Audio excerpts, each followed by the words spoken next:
Europe 1. Le journal de 7h sur Europe 1, Christophe Lamar. Bonjour Christophe. Bonjour Dimitri, bonjour à tous. Cette fois, ce n'est pas le proviseur qui l'attend dans son bureau, mais un juge d'instruction. Ce n'est pas tout à fait pareil. Cela permet de mesurer la gravité des faits. L'adolescent de 14 ans va devoir s'expliquer sur les 4 gifles, la menace de mort adressée à son professeur du collège Bellevue de Toulouse. L'établissement toujours sous le choc. 2 jours après, reportage Charles L'Huillier, correspondant d'Europe 1 en Occitanie. Ici, une cellule d'écoute a été ouverte car beaucoup d'incompréhensions subsistent encore sur ce jeune de 14 ans issu d'une famille catholique. Sans doute par fanfaronnade, il avait récemment annoncé à ses camarades sa conversion à l'islam, confirme Hakim, l'un de ses amis.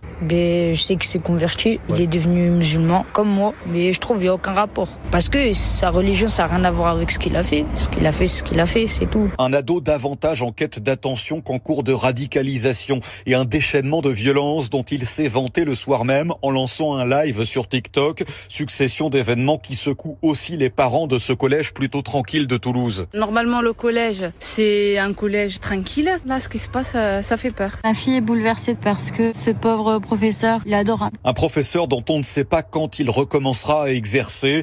L'élève, de son côté, outre son avenir judiciaire, ne réintégrera plus l'établissement.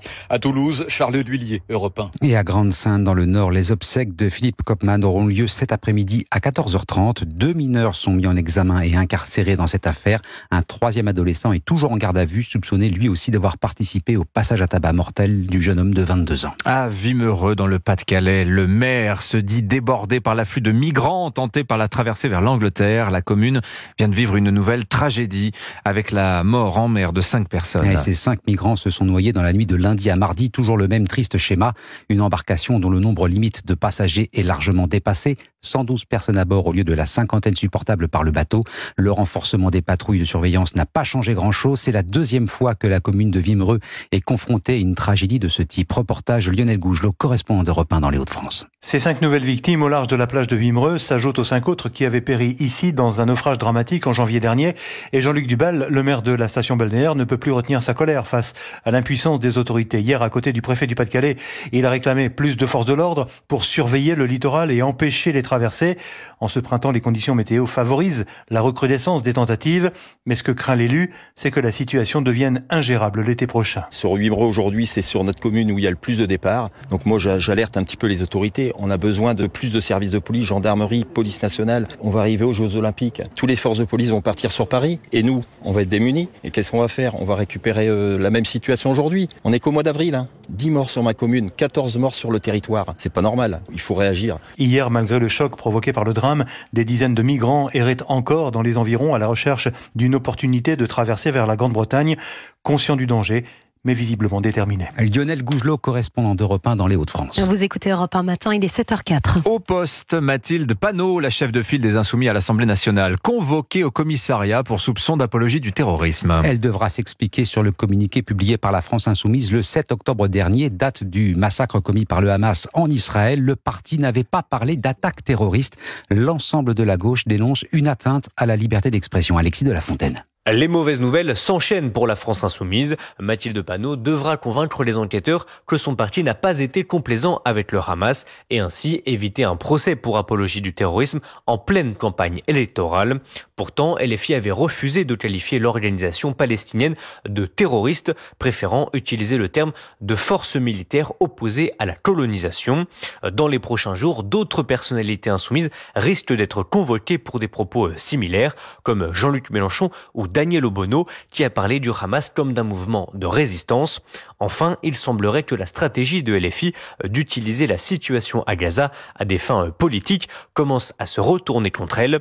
Au-delà des affaires judiciaires, la liste de Manon Aubry aux européennes stagne à 7% dans les sondages, alors que celle du socialiste Raphaël Lutzmann continue sa progression. Alexis de la Fontaine du service politique d'Europe 1. Grosse pagaille en vue demain dans les aéroports français. Et plus de 60% de vols annulés. Attention, il ne s'agit que d'une moyenne. À Orly, par exemple, la proportion pourrait atteindre 75%. Conséquence de la grève des contrôleurs aériens qui ont déjà déposé un nouveau préavis pour le pont de l'Ascension à partir du 9 mai. Pression maximale Climat, l'un des aiguilleurs du ciel qui peut-être ont pris exemple sur leurs collègues de la SNCF. Éviter la grève, quoi qu'il en coûte. Europe 1 s'intéresse ce matin au coût pour l'entreprise publique et donc le contribuable de l'accord signé avec les syndicats de la SNCF. Détricotage en règle de la réforme des retraites. Certains salariés, comme les contrôleurs, pourront cesser leur activité 18 mois avant le terme légal. Rémunération garantie à 75% des concessions qui forcément alourdissent la facture finale. Barthélémy Philippe. Oui, une facture que la fondation IFRAP a tenté d'estimer. Pour cela, elle s'est basée sur le coût du système de cessation progressive d'activité créé en 2008. La SNCF, entreprise publique financée par l'État et donc par les contribuables, déboursait environ 30 millions d'euros par an pour abonder ce dispositif. Et pourtant, seuls 12% des bénéficiaires potentiels y recouraient. Le nouveau système pourrait donc faire flamber l'addition, selon Agnès Verdier-Molinier, directrice de l'IFRAP. Si 100% des personnels utilisaient ce dispositif, on serait dans les 300 millions d'euros par an, ce qui n'est pas négligeable quand on sait que le régime spécial de retraite de la SNCF coûte déjà tous les ans plus de 3 milliards d'euros. Et ce n'est pas tout. Entre 2020 et 2022, l'État a repris 35 milliards d'euros de dettes accumulées par la SNCF. La réforme des retraites devait générer des économies. Eh bien, c'est raté. L'accord d'entreprise les neutralise en grande partie. En 2022, le coût total de la SNCF pour les contribuables a atteint 20 milliards d'euros. Barthélémy Philippe du service économie d'Europe 1. Lorient, Paris Saint-Germain en match en retard de la 29e journée du championnat de France de football. Paris peut s'offrir dès ce soir un 12e titre de champion de France. Oui, alors il faudra gagner et espérer dans le même temps un faux pas de Monaco qui accueille Lille ce soir. Match à 21h, tout comme Marseille-Nice. Dernière rencontre comptant pour cette 29e journée. Lui n'a pas été sacré cette saison, mais il part avec les honneurs. Olivier Giroud quitte l'AC Milan pour le Los Angeles FC. La Californie, Lionel Messi, ça c'était pour la rime. Et Hugo Lloris, le Français, va retrouver quelques connaissances, Cyril de la Morinerie. Oui, après être devenu l'une des idoles de l'AC Milan, où il a notamment remporté un titre de champion d'Italie en 2022, Olivier Giroud va bientôt connaître son 8e club. Le meilleur buteur de l'histoire des Bleus, 57 buts en 131 matchs, va traverser cet été l'Atlantique. Olivier Giroud retrouvera en Californie son ami, l'ancien capitaine de l'équipe de France Hugo Lloris à Los Angeles.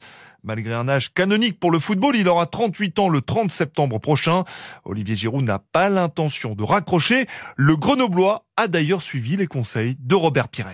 C'est ce que je lui ai dit à chaque fois, c'est-à-dire que fallait qu'il joue le plus longtemps possible, parce qu'en fait, quand on s'arrête, c'est ça qui est le plus compliqué, le plus difficile à digérer. Donc, c'est une bonne opportunité pour lui déjà de continuer, de se faire plaisir, et puis surtout de découvrir une autre culture, et puis un autre championnat. Mais avant de découvrir Hollywood et Beverly Hills, l'ancien joueur d'Arsenal et de Chelsea espère disputer dans 2 mois l'Euro de football avec les Bleus en Allemagne. Voilà, chaque chose en son temps. L'Euro des Bleus et l'Euro avec le Bleu, et ensuite la Californie pour ce grand monsieur qui est évidemment Olivier Giroud. Merci beaucoup Christophe Lamarre, c'était votre journal. Il est 7h09 sur Europe.